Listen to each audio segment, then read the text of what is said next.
and the people that's competing for a job. That just helps all of us, honestly. Eric Scopel, 247 Sports. George, a year ago, you guys had 5 new starters, and all you guys are back now, plus Steven, who is, I guess, kind of like a pseudo starter. Just right now, what's the continuity like? How different is this than a year ago? And kind of how cohesive do you guys feel as a unit after having a year together? I mean, it's a lot better. We're working a lot better. We're trusting each other a lot more. You know, I mean, I know I could count on every last one of those other 4 guys, and I'm pretty sure it's the same way with me. All those guys that's there, Alex, Ryan, TJ, Steve, you know, we all working hard. And honestly, man, we just getting better each day, man. We just bonding more and more each day. And that chemistry is just coming more and more to where we want it to be. You know, we still got a long way to go, but it's getting better and stronger every day. Ryan Thorburn, Register Guard. George, what has been your impression of Anthony Brown kind of taking over the offense, and how much more advanced are you guys as far as the playbook in year 2 with Moorhead? Well, I mean, it was crazy a year ago, you know, 5 new starters, a whole new playbook, a whole new OC. And I mean, we jumped right into it. And I mean, I felt like we did pretty well as an offense of just being a bunch of new guys. And I feel like AB, he took that role head on, you know, with Tyler transferring. I mean, he stepped right into that role, and I feel like we didn't skip a beat. You know, basically that whole offense, we respect AB enough, knowing that he's going to lead us in the right direction. And I mean, just with our offense, you know, Moorhead coming up with all these crazy plays, but you know, I think it's great. I think that what he has, Coach Moorhead has going, he could trust that offensive line, those receivers, and his QB and his running backs to where he can call anything, and we'll execute it as best as we can. James Crapia, the Oregonian. Kind of following with that, George. How do you feel the first team offense? How do you feel you guys did in the scrimmage on Saturday? Obviously, the first play from CJ was pretty nice, but you guys had success in some other spots as well. How do you feel the offense did on Saturday? I felt the offense did pretty well. It's always room to improve. There's always room to get better. Each position, I know we wasn't 100% perfect. Just seeing that CJ break that big run, it kind of, you know, lets you know that every drill that we work, every assignment that we do, like hat placement, hands, all that, it all comes into play when, you know, when you see CJ just takes off and scores that, I don't know, 75-yard run. And, you know what I'm saying? It just shows it. I mean, it was kind of a relief knowing that everything that we're doing, you know, once we go out there and actually play a team, is going to be put in full effect. Eric Scopel, 247 Sports. George, you were here when Penei arrived. You're now here when Kingsley's arrived. I wonder if you could compare and contrast kind of just the athlete, the type of player they are. I'm obviously not trying to say which one's better, but just how are they similar maybe? I mean, it's hard to compare both of them, honestly. Penei was a different player, and Kingsley a different player. Kingsley, you know, he's a great athlete. He got quick feet. He grasps plays and all that stuff pretty well. And, you know, he works hard and he's quick. And Penei was just, you know, I'm going to just come out here and I'm going to do what I do. And, you know what I'm saying, put a guy in the ground. And that's what type of player he was. So, you know, I really can't compare them.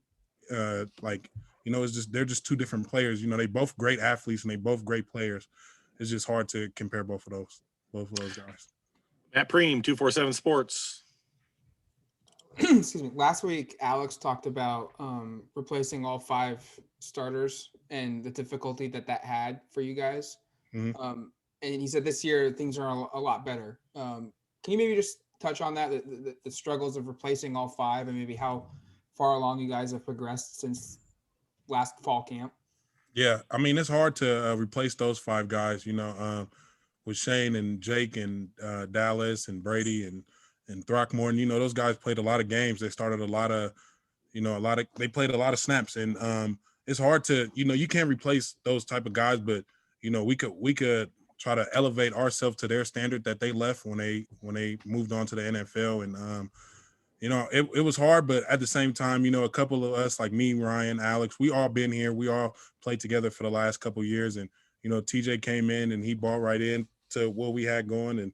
And so, I mean, I feel like we're just different from those 5 guys. You know, we're our own 5. You know what I'm saying? We play different from those other guys.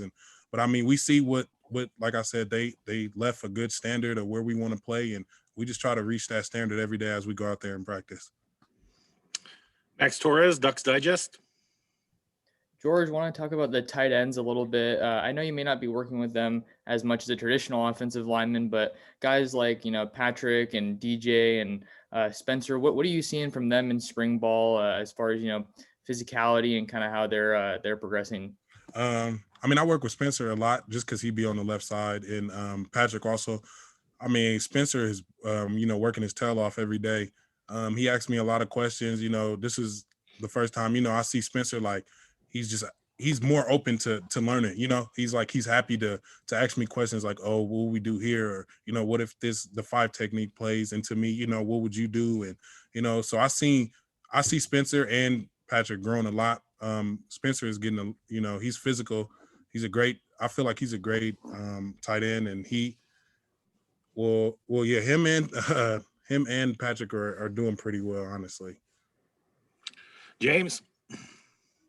George, how much do you embrace being a 7th-year player, and how much do you feel like a significantly older guy than? I mean, there are guys in the room where it's literally 18. I'm assuming 24, 25. So how different is that? Honestly, I'm not even like, I'm kind of like a big kid. So, I mean, I feel like I just fit in with everybody. Honestly, like a lot of the freshmen just come up. They don't even know how old I am just because of the way I act. I mean, I don't want to say I act childish, but I'm just a cool, laid back guy. So, and I mean, Ryan and Alex, I've been with them so long. They honestly don't even see me as the age I am. They kind of just see me fit in as, they age group. And, what I'm saying? I mean, it is weird, being an older guy here, but I mean, it is what it is, and I'm here to play, and I'm gonna embrace it until I leave here. So, Ryan. George, along those lines, you were here to see Penei come in as a 18-year-old kid or 17-year-old kid, and now he's going to be next Thursday, one of the first players taken that's not a quarterback. In your expert opinion, as an offensive lineman, a tackle, what makes him so special? I mean, if you just say Penei, at the end of that sentence should be greatness, honestly. I mean, he was probably the best player I've ever seen in my life play football. Him, and other than Justin, he was different, man. It was, and I couldn't, it's so hard to explain, everybody's seen it. Everybody in the whole world seen Penei play. And I mean, just everything he did, from the way he approached the game to the way he, the way he changed his body that first year when we came back, you know what I'm saying? And just his mindset, he was a different dog, man. And, I don't think I'll ever probably see a player like that ever again face to face. But yeah, he was different, man. Time for 2 more. Andrew. To that point, on seeing Penei as a different kind of guy, are there any guys on the line right now that, you see? I mean, obviously Penei's a pretty generational guy, but is there anybody that you've seen make jumps in the spring where you're like, wow, he's a different player now, where he can become the fall a different guy than he was last year? I want to say Logan. Logan last year, he had a great role on this offensive line, but I feel like this spring he has stepped up to the plate. He's being a lot more coachable, understanding the playbook better. What I'm saying? Just understanding the techniques and everything, and just going out there every day. Logan is he's like a sponge. He want to soak in all the knowledge he can, and he just want to put it in work, and he just like to go to work every day. I haven't seen him complain about anything. I just seen him go out there and try to do his job to his best of his ability. Last question, Eric Scopel. George, how quick and easy was the decision to come back? Was it difficult at all? I know obviously it was unexpected going into the year that you have this opportunity, but was it, when it became available, was it as simple as I'm doing it, or did you have to sit and think it out very much? I already knew I was going to come back. I mean, honestly, I told Coach Mirabal right after the last snap of the Iowa State game that I'm going to come back. We didn't finish the way we wanted to. And honestly, these guys here, the guys that I started with, I want to play with them as much as I can. And, we just worked so hard, that 2017 class when I came in with Ryan Walk and Alex and all them. And a lot of people fell off, and, what I'm saying? And they work so hard. I love to work with them, you know what I'm saying? Because they push me to be a better player each and every day.